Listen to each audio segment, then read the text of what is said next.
नमस्कार, मैं अमित गोदियाल और आप देख रहे हैं उत्तराखंड हलचल। तो उत्तराखंड हलचल में फिर से एक बार एक नए घोटाले की बात करेंगे, नए भ्रष्टाचार की बात करेंगे। वैसे तो आप सबको मालूम है कि देहरादून में नगर निगम का जो कार्यकाल है, पार्षदों को जो कार्यकाल है वो खत्म हो गया है।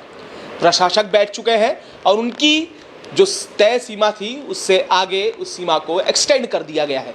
पर आपको बताते चलें कि आपने घोटाला बीच में सुना होगा जो एक स्वच्छता समिति को लेकर हुआ और इसकी जांच सीडीओ को दी गई और सीडीओ की जांच में यह पाया गया कि 9 करोड़ रुपए का घोटाला इस पूरी स्वच्छता समिति में हुआ है। इस पर भी बात करेंगे, आखिर ये पैसा है किसका और आखिर ये पैसा जो पार्षद हैं उन्होंने किस तरीके से ये सारा खेल खेला और खुला खेल नगर निगम में चलता रहा। इस पर बात करने के लिए हमारे साथ फिर से एक बार शिव प्रसाद सेमवाल जी हैं। सेमवाल जी, सीधा खेल चला नगर निगम का, प्रशासक बैठ गए हैं और प्रशासक के बैठने के बाद ये जो जिन है बाहर आया और ना जाने कब से ये खेल चल रहा होगा और कब कब ये हो रहा होगा और जो अमाउंट जो अभी एक बताई गई है कि 9 करोड़ के आसपास का घोटाला हुआ है, इस पर क्या कहेंगे? ये 8 करोड़ 91 लाख समथिंग ये घोटाला है और ये लगभग 22 वार्डों के जो 99 फर्जी कर्मचारियों को वेतन देना दिखाया गया। लगभग 15,000 एक कर्मचारी के वेतन था और ये वेतन का घोटाला ऐसे हुआ कि स्वच्छता समितियों में जो जिम्मेदारी, जो अधिकार है नियुक्ति के, ये पार्षदों को दे दिए गए और ये लंबे समय से हम लोग इसके लिए आवाज़ भी उठा रहे थे, इस पर कार्रवाई की मांग भी कर रहे थे। लेकिन कार्रवाई तब जा कर के शुरू हुई जब ये कार्यकाल नगर निगम का ख़त्म हो गया, थोड़ा पॉलिटिकल दबाव कम हुआ, नगर निगम में प्रशासक बैठे, तब जा कर के हम लोगों ने भी जो जिलाधिकारी होते हैं, प्रशासक होते हैं इसके, उनको बोला तो उन्होंने फिर इसकी जांच वाँच करवाई और अब जा कर के ये फिर कमिश्नर को भी इसकी रिपोर्ट सबमिट हो रही है। तो मुझे लगता है कि इस पर कार्रवाई होनी चाहिए, लेकिन जिस गति से होनी चाहिए थी दुर्भाग्यपूर्ण तरीके से उस गति से नहीं हुआ। और जब तक ये घोटाला चल रहा था पूरे 5 साल, तब तक इस पर कोई कार्रवाई नहीं हुई।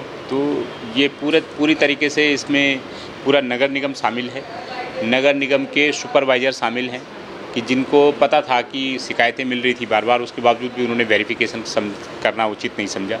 इसकी 2 बार तो हमने ही आरटीआई में इसके डॉक्यूमेंट निकाले और बाकायदा उच्चाधिकारियों के भी हम लोगों ने संज्ञान में लाया कि भाई ये इस तरीके से घोटाला हो रहा है, इस पर रिकवरी होनी चाहिए। लेकिन देर आए दुरुस्त आए और अब हमें उम्मीद है कि इस पर रिकवरी होगी। हमने आज मांग भी की है सरकार से भी और प्रशासक से भी कि भाई इसकी तत्काल रिकवरी करी जाए और ये जो पार्षद हैं जिन्होंने ये गबन किया है उनको इस बार चुनाव लड़ने से डिबार किया जाए, उनको प्रतिबंधित किया जाए ताकि आने वाले समय में इस तरीके की और चीज़ें ना हो। एक आप कर रहे हैं कि आपने कहा कि रिकवरी करी जाए, तो क्या जिन लोगों ने ये चोरी की है और जो पैसा है इसका गमन किया है तो उनके खिलाफ मुकदमे भी होने चाहिए? इन पार्षदों को आगे जैसे अपने भविष्य में कहा, तो इन पे क्या क्रिमिनल केसेस के तहत भी मुकदमे होने चाहिए? क्योंकि सबसे बड़े सवाल यही है कि एक तरफ एक प्रवीण भारद्वाज जी हैं जो एक ऐसे पार्षद के बारे में बोलते हैं जो अपने गलत पेपर फॉर्ज डॉक्यूमेंट लगाता है। दूसरी, अब ये बड़ा मैटर आया है और अभी पार्षदों के नाम आगे सामने नहीं आए हैं। सवाल सबसे बड़ा ये है कि आखिर कौन पार्षद है, कितने पार्षद है, संख्या कितनी है, क्योंकि 100 वार्ड हैं, 100 वार्डों में आखिर कितने पार्षद? देखो 100 वार्डों में से 22 वार्डों में ये घोटाला निकल के आया है और 22 वार्डों के 99 कर्मचारी फर्जी पाए गए। ये तो जांच में भी साबित हो गया है, अब इस पर केवल कार्रवाई होनी बाकी है। तो 22 वार्ड जो हैं पार्षदों के, इन पे मुकदमा दर्ज होना चाहिए कायदे से और ये जो सुपरवाइज़र इसमें लिप्त हैं उनकी भी एक जिम्मेदारी बनती थी, उन पे भी मुकदमा दर्ज होना चाहिए। और ये सीधे सीधे फॉर्जरी का मामला है, गबन का मामला है, वो कर्मचारी कहीं थे ही नहीं। और ये पकड़ में भी तब आया कि आमतौर पे ऐसे सवर्ण जातियों के लोग जो सीधे तौर पे साफ़ सफाई के कार्यों से नहीं जुड़े जाते हैं पारंपरिक रूप से, तो जब उस तरीके के नाम आरटीआई में खुल के सामने आए तो तब फिर इसका विरोध तेज हुआ।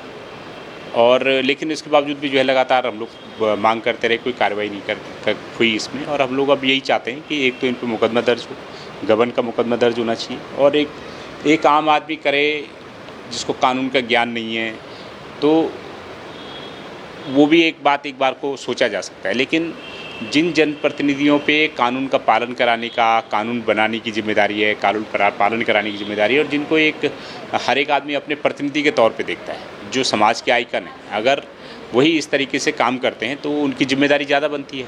तो जाहिर सी बात है कि उन पे तो ज़्यादा सज़ा होनी चाहिए और उनके खिलाफ ज़्यादा कड़ा एक्शन होना चाहिए। ये अपने आप में बड़ा गंभीर विषय है और आपने कहा 22 वार्डों में जो 99 फर्जी कर्मचारी हैं और ये चलता रहा पूरे 5 साल और उस 5 साल के बाद अब ये बात हो रही है कि रिकवरी की बात हो रही है। सबसे बड़े सवाल है कि ये जो पैसे दिए जाते थे ये डायरेक्ट किसी व्यक्ति के अकाउंट में नहीं जाते थे क्योंकि नाम फर्जी थे, एड्रेस फर्जी थे। ये अपने आप में बड़ी चीज़ इसमें निकल कर आई कि एक अकाउंट में दे दिए जाते थे, उस अकाउंट से सारी चीज़ें चलती थी। इस पर भी एक बड़ा सवाल है कि ये बड़ा षड्यंत्र के तहत चीज़ें की गई हैं। ये अपने आप में दुर्भाग्यपूर्ण है और इस तरीके की ड्राइंग डिस्पर्सिंग पावर कैसे दी जा सकती है अपने आप में बड़ा दुर्भाग्यपूर्ण है। मतलब यही बात है कि इस पर कोई चेक एंड बैलेंस नहीं है, सिर्फ पॉलिटिकल प्रेशर में। और जब पॉलिटिकल प्रेशर इस तरीके से होगा और जनप्रतिनिधियों को इस तरीके से पैसे उनके अकाउंटों में डाल के और उनको इस तरीके से जिसका कोई मतलब ट्रेस ही ना हो ऐसे खर्च करने की इजाज़त दे दी जाएगी तो ये आने वाले समय में ये अन्य लोगों के लिए भी एक उदाहरण बनता है। आप ये लगा लीजिए कि सचिवालय में एक नया खुलासा आपके सामने कर रहा हूँ कि सचिवालय में जो सचिव अपर सचिव लोग हैं उनको भी एक स्टाफ दिया गया है। अब वो कौन स्टाफ है, वो सचिवों के घरों में काम करेगा, अपर सचिवों के घरों में काम करेगा, उसकी तनख्वाह भी जो है उनको सचिव के पास दी जाती है। अब वो सचिव का कर्मचारी है या नहीं है, वो एक्चुअल में स्टाफ कहाँ का है, उत्तराखंड के उसमें कितने लोग हैं, उनकी योग्यता क्या है, उनका पुलिस वेरिफिकेशन क्या है, ये कुछ भी नहीं है। तो मुझे भी लगता है कि हमें आने वाले समय में इस दिशा में भी किसी बड़ी घटना के लिए अपने आप को तैयार रखना चाहिए सुनने के लिए कि जितने भी ब्यूरोक्रेट हैं सचिवालय में इन्होंने अपने अपने घर में एक पर्सनल स्टाफ रखा हुआ है जिसका कोई नॉर्म्स नहीं है, कोई क्राइटेरिया नहीं है। उनकी जो हाजिरी है वो सचिव वेरीफाई करके देता है और सचिवालय प्रशासन से या दूसरे डिपार्टमेंट से उनकी तनख्वाह जो है निकाल दी जाती है। तो अपने आप में बड़ा मतलब अराजकता वाली बात है। अगर किसी को देनी है आप उपनल से भर्ती करो, एक एक स्टाफ दे दो, सबको क्या दिक्कत है।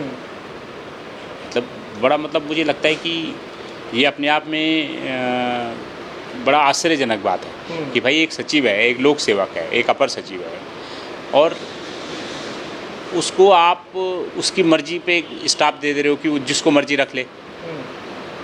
और इसके पीछे लॉजिक क्या है, क्या लॉजिक? अगर उसकी विश्वसनीयता लॉजिक है तो मुझे लगता है कि भाई अपना आप अपने यहाँ पे कोई मकान मालिक किराएदार भी रखता है तो उसका पुलिस वेरिफिकेशन होता है प्रॉपर। बिल्कुल। वो जितने, क्योंकि वो एक लोक सेवक है और वो आज की डेट में पूरे इंडिया की, भारत की वो है मतलब विरासत है, ठीक है। सबसे टफेस्ट एग्ज़ाम होता है लोक सेवक का और उसकी एक जिम्मेदारी है।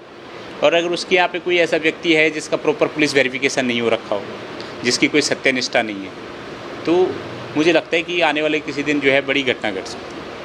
तो हमारी तो आपके चैनल के माध्यम से सरकार से भी मांग है कि ये भी इसी तरीके का मामला है जिस तरीके से पार्षदों ने अपने अपने उसमें जो है फर्जी कर्मचारी रख लिए, उनकी तनख्वाह जाती रही। ऐसी सरकार के खाते से अगर सचिव और अपर सचिवों के नाम पे एक व्यक्तिगत स्टाफ के रूप में पैसा जा रहा है कि जिसकी नियुक्ति भी सचिव अपर सचिव अपने स्तर से करेंगे, वो कौन है, कहाँ के हैं, कितनी उनकी हाजिरी है, कितनी नहीं है, क्या उनकी सत्यनिष्ठा है, तो अपने आप में इसकी भी जांच होनी चाहिए। और इस चीज़ों पे रोक नहीं लगी जैसे पार्षद वाले मामले में या इन चीज़ों पे, तो आने वाले समय में ये घटनाएं, इस तरीके के उदाहरण आपको विभागीय स्तर पे भी देखने को मिलेंगे और इस तरीके के उदाहरण आपको नगर पालिका के स्तर पे भी देखने को मिलेंगे अगर इस पर कार्रवाई नहीं है। तो इसीलिए हमने कहा भाई कि इस पर एक बेंचमार्क हो। बिल्कुल। एक सवाल ये भी है कि जहाँ आपने उपनल और PRD जैसी बात की, जहाँ बेरोज़गारी दर लगातार, अगर मैं बात करूँ तो बेरोज़गारी के हालात क्या हैं, आलम क्या है, वो सबको मालूम है। वहीं दूसरी ओर ये नहीं पता कि जो ये सचिवालय के कर्मचारी जो लोग रख रहे हैं आखिर वो है कहाँ के, उसके बाद वेतन का जाना, तो ये एक डाका भी डाला जा रहा है उन युवाओं पर भी और उपनल और ये सब चीज़ों पे। ये सारी चीज़ें एक दूसरे है, मतलब अराजकता है। आप सचिवालय में हैं, आप सिस्टम के माइटोकॉन्ड्रिया हैं, आप सिस्टम के पावर सेंटर हैं, तो भैया आपको एग्जाम्पल क्या सेट कर रहे हो? आप तो अराजकतावादी सिस्टम सेट कर रहे हो कि आपकी मर्जी आई, आपने अपने लिए कोई भी जियो पास करा दिया, उन्होंने कहा हाँ जी कोई कहीं से भी रख सकता है। मैं ये कह रहा हूँ कि अगर आपने अपनी मर्जी से अपना पर्सनल स्टाफ रखा भी है कि नहीं रखा मुझे नहीं मालूम, लेकिन अगर आपने कोई रखा भी है उसका कारण क्या है कि आपने उपनल के थ्रू नहीं लिया, आपने आउटसोर्सिंग एजेंसी के थ्रू नहीं लिया, आपने अपनी मर्जी से उठा के रख लिया, पिक एंड चूज करके, क्या कारण है इसका? अगर इसका कारण सत्यनिष्ठा है कि साहब वो आपका भरोसेमंद आदमी होगा, तो भैया जो ब्यूरोक्रेट है, हम कैसे मान लें कि कोई केरल से, कोई बिहार से, कोई वेस्ट बंगाल से यहाँ पे ब्यूरोक्रेट आ रखा है वो भरोसेमंद है? बिल्कुल। अगर किसी ब्यूरोक्रेट कोई उत्तराखंड में काम कर रहा है और हम कैसे ना मान लें कि वो भरोसेमंद है या नहीं है?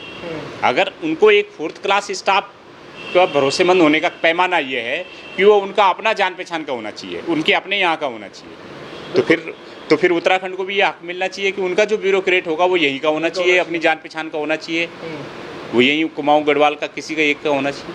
तो इस तरीके के जो उदाहरण हैं ये बाय एंड लार्ज उस पर जो है एक एग्जाम्पल देते हैं, लोगों को भी एक अनुकरण के लिए, गलत अनुकरण के लिए प्रशस्त करते हैं कि इस तरीके से अराजकता ही बढ़ेगी और कुछ नहीं होगा। बिल्कुल, ये अराजकता बढ़ेगी और ये छोटे मामले नहीं हैं, ये छोटी छोटी चीज़ें कहीं और बड़े भ्रष्टाचार की ओर इशारे कर रहे होते हैं, क्योंकि ये वो चीज़ें हैं जो सामने निकल कर आ गई और ना जाने ऐसे कितने कार्य होते होंगे जो शायद हमारे संज्ञान में नहीं होते होंगे, लोगों के संज्ञान में नहीं होते होंगे। और जिस तरीके से ये काम हुआ है अभी, जो पूर्व में पार्षद के बाद जब समितियों का ये अधिकार था और हर महीने जब 15,000 रुपये वेतन दिया जा रहा था, तो सवाल अब ये है कि 22 वार्डों की जो जानकारी है उसमें ये घोटाला हुआ है। रिकवरी की जाएगी, 22 वार्डों के जो पार्षद थे उन पर क्या कार्रवाई होगी और उसके अलावा आगे क्या होने वाला है ये देखने वाली बात होगी। तो इसमें अंतिम बात मैं ये भी कहना चाहूँगा सेमवाल जी, आप क्या करने वाले हैं इस पर, और सचिवालय की जो आपने बड़ा खुलासा किया इस पर क्या करेंगे? इस पर हम लोग मांग करेंगे, सरकार से अनुरोध करेंगे कि भाई आप जो है इस तरीके की अराजकताओं पर रोक लगाइए। अभी हमने आज तो मांग की है कि ये पार्षद जो इस तरीके के हैं, 22 वार्डों के जो पार्षद हैं, इनके आप चुनाव लड़ने पर रोक लगाइए, इनके खिलाफ मुकदमा दर्ज कीजिए, इन पर रिकवरी कीजिए। और जो नगर निगम के जो सुपरवाइजर इस घोटाले में शामिल हैं, जो ड्राइंग डिस्पर्सिंग अधिकारी हैं, जिनके पास उसका भौतिक सत्यापन करने की जिम्मेदारी थी, उन पे भी कार्रवाई होनी चाहिए। इसका मतलब उनकी भी संलिप्तता है। और दूसरा, हम लोग माननीय मुख्यमंत्री जी से भी ये मांग करेंगे कि भाई ब्यूरोक्रेसी के लेवल पे अगर आपने केवल सचिवालय के स्तर पे एक एक व्यक्ति दे रखा है, तो कल के दिन विभाग वाले भी मांग करेंगे।